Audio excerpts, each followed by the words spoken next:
जय माता दी दोस्तों, कैसे हो सारे? बढ़िया, मैं भी बहुत बढ़िया। तो आज हम बात करने वाले हैं अटल टनल को लेके। हिमाचल प्रदेश में बनने वाली अटल, जिसका शुभारंभ हो चुका है हमारे माननीय प्रधानमंत्री श्री नरेंद्र मोदी के द्वारा।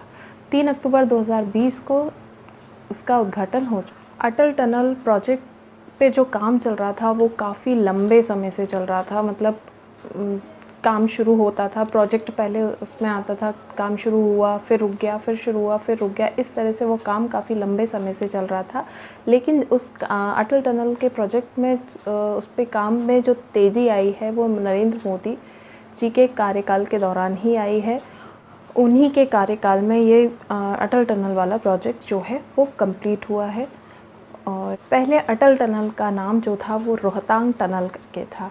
इस नाम को भी चेंज करके 25 दिसंबर 2019 को मोदी जी ने ही हमारे भूतपूर्व प्रधानमंत्री अटल बिहारी वाजपेयी जी के नाम पर इस टनल का नाम रोहतांग टनल से अटल टनल किया। उन्होंने ही इस टनल को नाम अटल टनल दिया हुआ है। और अटल बिहारी वाजपेयी हमारे भूतपूर्व प्रधानमंत्री थे, जो कि ग्वालियर से ही बिलोंग करते थे। ग्वालियर में ही उनका पैतृक निवास ग्वालियर ही है। अब आते हैं कि ये टनल हमारे लिए इतनी इम्पॉर्टेंट क्यों है। तो हमारी सीमा सुरक्षा के दृष्टिकोण से ये टनल हमारे लिए बहुत इम्पॉर्टेंट है, क्योंकि जो मनाली से लेह को जोड़ने की जो रास्ता था, रोहतांग दर्रा जो क्रॉस करके जाना होता था, वो 6 महीने के लिए वो कनेक्टिविटी बिल्कुल टूट जाती थी, क्योंकि वहाँ पर इतनी बर्फ़बारी होती थी कि वो रास्ता बिल्कुल ब्लॉक हो जाता था। वहाँ से निकलना बिल्कुल ही मुश्किल होता था। तो अगर ऐसे में कोई इमरजेंसी हमारे सैनिकों को वहाँ पर कुछ भी पहुँचाना है, और वो सारी चीज़ें मुश्किल हो जाती थी, जो कि इस टनल के निर्माण से उसमें काफ़ी मदद मिलेगी। उस चीज़ में एक तो रास्ता जो लंबा पड़ता था, जो रोहतांग दर्रे से वहाँ पहुँचते थे तो वो काफ़ी लंबी दूरी पड़ती थी। और ये विंटर सीज़न में तो वो स्नो से पूरी तरह से ढक जाता था, तो वहाँ से निकलना ही मुश्किल होता था। तो सीमा की सुरक्षा को लेके बहुत इम्पोर्टेंट हो जाएगा कि इजीली हमारे वहाँ से गाड़ियाँ जा पाएंगी बिना किसी रुकावट के। और दूसरा, जो वहाँ के लोकल लोग हैं उन लोगों के लिए भी वो रास्ता बहुत ही इम्पॉर्टेंट है, क्योंकि जो टूरिस्ट जाते हैं वो रोहतांग घूमने के उससे जाते हैं, तो वहाँ पर बहुत ज़्यादा जाम लगता है। तो जिसमें कि अगर कोई घूमने के उससे, जैसे लोकल लोग हैं वो अपने किसी काम से एक जगह से दूसरी जगह जा रहे हैं वहाँ पे, तो उन लोगों को उस चीज़ में उन लोगों को सुविधा रहेगी कि वो इस टनल के थ्रू अपनी जगह की दूरी तय कर पाएंगे। ये को आपस में जोड़ने वाली इस टनल में बहुत सारी सुविधाएं हैं, जैसे कि इमरजेंसी एग्ज़िट है, सीसीटीवी कैमरे हैं, और टेलीफ़ोन की सुविधा है। थोड़ी थोड़ी दूरी पर आपको ये सारी चीज़ें मिलेंगी। और इसके अलावा भी बहुत कुछ ऐसा है जो इस टनल के अंदर है। तो मैं आप सभी लोगों से यही कहूँगी कि जब भी कभी मनाली साइड अगर आप जाएं तो इस टनल से ज़रूर देख कर आएँ इसको कि किस तरह से ये बनी हुई है।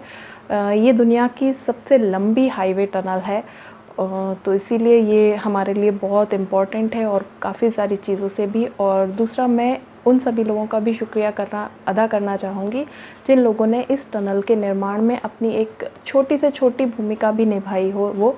और अटल टनल के बारे में मुझे जो भी जानकारी थी वो मैंने आप लोगों के साथ शेयर करने की कोशिश की है। और हो सकता है मुझे कई सारी इंपॉर्टेंट चीज़ें और नहीं पता हों अटल टनल के बारे में, तो प्लीज़ आप मुझे कमेंट सेक्शन में ज़रूर बताइएगा। बाकी अब हम शुरुआत करते हैं मेरे ब्लॉग की, तो चलिए मेरे साथ। तो ये आ गई थी कंप्यूटर पर मैं अपने काम लेकर, आज फिर बैठ गई थी। बहुत दिनों से आपके सामने कुछ किया नहीं था, तो इसीलिए आज फिर लेके बैठ गई थी। ये कर क्या रही थी, तो ये मैं ना अपने बच्चे के लिए कुछ ड्राइंग का उसको ड्रॉ करके और वो दे रही थी, क्योंकि बोर होते रहते हैं ना, आप लोगों के बच्चे भी होते होंगे कि क्या करें ये, तो आप लोग भी उनको ऐसे ही दे सकते हो।